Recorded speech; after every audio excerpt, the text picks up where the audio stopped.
दोस्तों नमस्कार। इस वीडियो में आप देखेंगे अपभ्रंश शैली का नाम के बारे में और उसकी कुछ विशेषताओं के बारे में, और साथ ही साथ बहुत इम्पोर्टेंट जो हमारे एग्ज़ाम पॉइंट ऑफ व्यू से रहते हैं अपभ्रंश शैली से रिलेटेड, उन सभी पे इस क्वेश्चन के माध्यम से इस वीडियो में आप देखेंगे। तो आइए पढ़ते हैं। अपभ्रंश शैली को प्रारंभ में जैन शैली, गुजरात शैली, पश्चिम भारतीय शैली आदि नामों से पुकारा गया, ठीक है। परंतु इस शैली में चित्रकार्य जो हुए जैन धर्म एवं गुजरात क्षेत्र के अतिरिक्त अन्य धर्मों व स्थानों पर भी हुआ। अतः इन नामों को विद्वानों द्वारा अनुपयुक्त माना गया। तब राय कृष्णदास ने इस शैली का नाम अपभ्रंश शैली रखा था। तो अपभ्रंश शैली किसने नाम रखा था? राय कृष्णदास ने। अब इनके अनुसार, राय कृष्णदास के अनुसार क्या है कि जब इन चित्रों का आलेख कोई नया उत्थान नहीं है, प्राचीन शैली की विकृत मात्र है, तो अपभ्रंश ही एक ऐसा शब्द है जिसके द्वारा इन विकृतियों की समुचित अभिधा एवं व्यंजना हो सकती है। इस शैली का जन्म पश्चिम भारत में वहाँ के साहित्य के साथ ही हुआ था और उसी के साथ समाप्त भी हो गया था। तो इनकी जो विशेषताएं हैं उस पर ध्यान दें तो अपभ्रंश शैली की विशेषताएं ये है कि चित्रों की विषय वस्तु प्रायः महावीर की जीवन चरित्र एवं उनकी शिक्षाओं से संबंधित रही है। आकृतियां निश्चित मुद्राओं से बनी हुई, मुख्य रूप से परली आंख का चित्रण तथा स्त्रियों की आंखों में नाक तक लगा काजल बना है। तो नाक तक लगा काजल किसमें बना है? अपभ्रंश शैली में। मानवाकृतियों के कंधे चौड़े, पेट पतला व क्षीण नुकीली, नाक दोहरी, गुट्ठी और मुड़े हाथ एवं ऐंठन युक्त अंगुलियां अंकित की गई हैं। किसमें? अपभ्रंश शैली में। 2 या 3 आकृतियों वाले सरल संयोजनों का निर्माण किया गया है। अपभ्रंश शैली में पशु पक्षियों वस्तुओं का अंकन खिलौनों के समान हुआ है। तो ऐसा पूछता है कि खिलौनों के समान पशु पक्षियों का अंकन किसमें हुआ है? अपभ्रंश शैली में हुआ है। और क्षितिज रेखा व वास्तु का अंकन नहीं है एवं लिखाई कमजोर है अपभ्रंश शैली में। अपभ्रंश का मतलब ये होता है बिगड़ा हुआ रूप, ठीक है। प्राकृतिक दृश्यों की कमी है। पेड़ पौधों में बनावट को अलंकरण द्वारा दिखाया है। चित्रों हेतु धरातल में ताड़पत्र, कागज, वस्त्र आदि का प्रयोग किया गया है। 15वीं शताब्दी के अंत चरण से लेकर 16वीं शताब्दी तक हाशियों का अलंकरण हुआ है। 3-4 मुख्य रंगतों का प्रयोग किया गया है। कागज वाले ग्रंथ चित्रों में नीले व स्वर्ण रंग का उत्तरोत्तर काल से में प्रयोग अधिकतर बढ़ गया है, ठीक है। अब कुछ इम्पोर्टेंट जो हैं और वो हर एग्जाम में पूछते ही हैं, वो क्या है उसके बारे में अब हम डिस्कस करते हैं, बात करते हैं, ठीक है। जो कि हर एग्जाम में पूछते हैं। हर एग्जाम का मतलब जो भी आर्ट से रिलेटेड है उस एग्जाम में पूछता है, ठीक है। अब हम बात करते हैं। मैं बात कर रहा हूँ चित्र बनी ठनी जो है, ठीक है। तो निहाल चंद द्वारा बनाया गया ये चित्र बनी ठनी किशनगढ़ शैली से है। तो इसके बारे में बात करते हैं। तो यह किशनगढ़ शैली का बहुत प्रसिद्ध व्यक्ति चित्र है। इस चित्र में बनी ठनी का उन्नत ललाट, शीश चंदन के लेप से पिताभ, लंबी नासिका, गहरे काजल में डूबे बड़े बड़े नयन, कपोलों पर लहराई हुई बालों की लटें और जीभों पर शोभायमान तिल बिंदु, खुले केस, बहुमूल्य रत्न एवं मणि जड़ित आभूषण, लंबी पतली बाहें और अंगुलियां, बड़े तथा खुले गले वाली ऊंची तथा कसी हुई चोली व पारदर्शी चंदेरी ओढ़नी ओढ़े रूप लावण्य से युक्त बनी ठनी नासिका का चित्रण किया गया है। अब चित्रकार मंसूर की बात करें, जो कि हर एग्जाम में पूछा जाता है, तो जहांगीर कालीन चित्रकारों में प्रयुक्त मंसूर का नाम विशेष उल्लेखनीय रहा है। मंसूर पशु पक्षियों तथा वनस्पतियों के चित्रण में अंकुश था, ठीक है। टर्की काक, तुर्की मुर्गा जिसे कहा जाता है, तथा चकोर पक्षी के सुंदर चित्र इसी चित्रकार द्वारा बनाया गया है, यानी मंसूर द्वारा बनाया गया है। जहांगीर को फारस के बादशाह द्वारा भेंट स्वरूप भेजे गए बाज पक्षी का चित्रांकन मंसूर द्वारा किया गया है, जो कि मंसूर का सर्वोत्कृष्ट ये चित्रण है। बाज नामक पक्षी, जेबरा तथा अनेक पशुओं एवं पक्षियों के चित्र मंसूर ने बनाए हैं। जहांगीर द्वारा इस कलाकार को नादिर अल असर की उपाधि दी गई थी। ठीक है। और वनस्पति चित्रण में मंसूर के ने कश्मीर घाटी के 100 से भी अधिक पुष्पों का चित्रण किया था।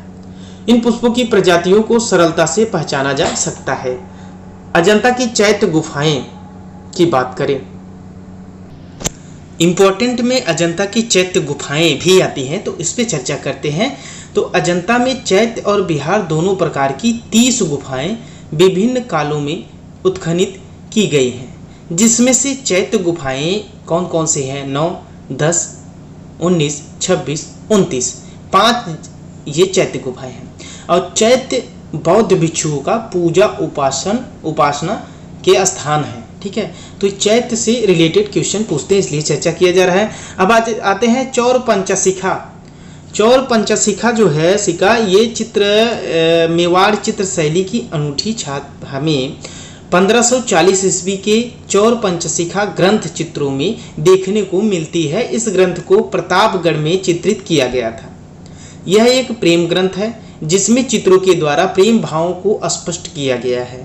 इन चित्रों में सवा चश्म चेहरा, गाल से बाहर निकली हुई परली आंख, गाल की सीमा से बाहर जाती हुई नाक आदि का अंकन मानवाकृतियों में हुआ है तथा प्रकृत अंकन में बादल, पानी, वृक्ष, जीव जंतुओं का अंकन किया गया है। अब जो इंपॉर्टेंट है वो पूछता है वसली का अर्थ, वसली के बारे में पूछता है। तो कागज की 3 या 4 परत चिपकाकर वसली तैयार की जाती है। इसे ध्यान देंगे कि कागज की 3 या 4 परत चिपकाकर वसली तैयार की जाती है। मुगल काल में इसे बनाने के लिए अलग कारीगर होते थे जिन्हें वसलीगर कहा जाता था, और वसली में कागज जमाकर छापा में सुखाए जाते थे।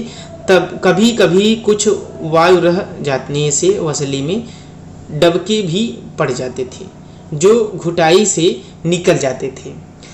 अब जो इम्पोर्टेंट आता है वो राजा संसार चंद के बारे में आता है, बहुत इंपॉर्टेंट, इनसे क्वेश्चन पूछता है। तो राजा संसार चंद की कांगड़ा शैली के उन्नायक रहे। इनका जन्म कांगड़ा जिले की पालमपुर तहसील के लाबा गांव के समीप एक गांव में 1765 ईस्वी में हुआ था। 1775 ईस्वी में मात्र 10 वर्ष की आयु में वह कांगड़ा के सिंहासन पर बैठे थे। वो 10 साल के थे। ठीक है। समस्त पहाड़ी राजाओं में वह सर्वाधिक योग्य थे। उनके दरबार में अनेक कलाकारों का जमघट रहता था। जैसे जैसे उनका यश बढ़ता गया, कांगड़ा शैली का प्रसार बढ़ता रहा। समस्त पहाड़ी रियासतों पर प्रभुत्व हो जाने के बाद संसार चंद ने लाहौर पर आक्रमण किया, किंतु वहां के राजा रणजीत सिंह ने से 1804 ईस्वी में परास्त हो गए। इसी समय पहाड़ी रियासतों के राजाओं ने संसार चंद से संबंध खत्म कर लिए और बिलासपुर के राजा के निमंत्रण पर गोरखाओं ने कांगड़ा के किले पर 1805 ईस्वी में अधिकार कर लिया, जिसे संसार चंद ने रणजीत सिंह के साथ मिलकर 1802 ईस्वी में स्वतंत्र कराया। संसार चंद तब आलमपुर चले गए और अपनी शानो शौकत को आगे तक स्थिर रखा। ठीक है। और जो क्वेश्चन इंपॉर्टेंट है वो सैलोज मुखर्जी के बारे में पूछता है, तो आइए उनके बारे में भी देखें। सैलोज मुखर्जी बम्बई स्कूल के अंतर्राष्ट्रीय ख्याति प्राप्त कलाकार हुए। उनका जन्म 1910 ईस्वी में तथा मृत्यु 5 अक्टूबर 1960 ईस्वी में हुआ था। कला में वे राष्ट्रीयता और सार्वभौमिकता के पक्षपाती थे और आधुनिक कला के इसी पक्ष को वे मनुष्य की भांति मनुष्य की शांति, एकता और शक्ति का सूचक स्वीकार करते थे। उनकी कला में सामाजिक तत्वों का विशेष महत्व रहा है और उनके चित्रों में प्रमुख पनघट में 3 स्त्रियों को उन्होंने पानी भरते हुए अंकित किया है। एक वस्त्रहीन बालक और उनके पीछे 2 टांगों से विश्राम करता हुआ कुत्ता, सभी कुछ मिलकर उनके गांव के एक मोहक वातावरण का दृश्य अंकित किया गया है।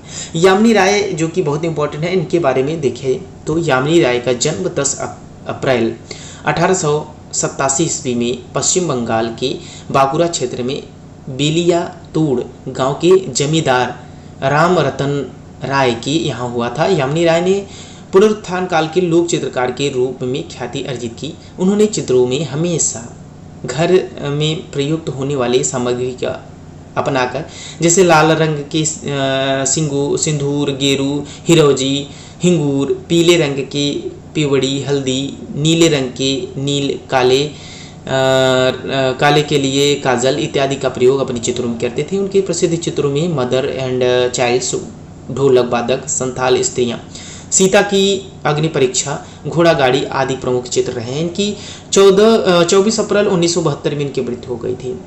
और जो पूछता है अशोक का सिंह स्तंभ जो है, अशोक सिंह स्तंभ जो है इसके बारे में भी पूछता है, जो कि सारनाथ में है। तो मौर्य काल में अशोक के समय में कलाओं पर अधिक ध्यान दिया गया। अशोक के द्वारा अनेक स्तंभों का निर्माण करवाया गया। इसमें वैशाली का सिंह स्तंभ, रामपुरवा का सिंह स्तंभ, लौरिया नंदनगढ़ का सिंह स्तंभ, सांची का सिंह स्तंभ, सारनाथ का सिंह स्तंभ, ये सभी पीले बलुए पत्थर से निर्मित किए गए हैं। पूरा स्तंभ एक पत्थर को तराश कर बनाया गया है। ये सभी 30 से 40 फुट के हैं। ठीक है। प्राग ऐतिहासिक चित्रों की विषय वस्तु के बारे में भी बहुत इंपॉर्टेंट है और बहुत पूछता है। ठीक है, इसलिए जो भी इंपॉर्टेंट है वही इस वीडियो में चर्चा किया जा रहा है। अगर आप क्लास तैयारी कर रहे हैं तो इसे वीडियो को 2-3 बार देखिए, क्योंकि जितने भी चर्चा किए जा रहे हैं सब बहुत इंपॉर्टेंट है। आगे देखिए, प्रागैतिहासिक चित्रों की प्रमुख विषय वस्तु आखेट रही है।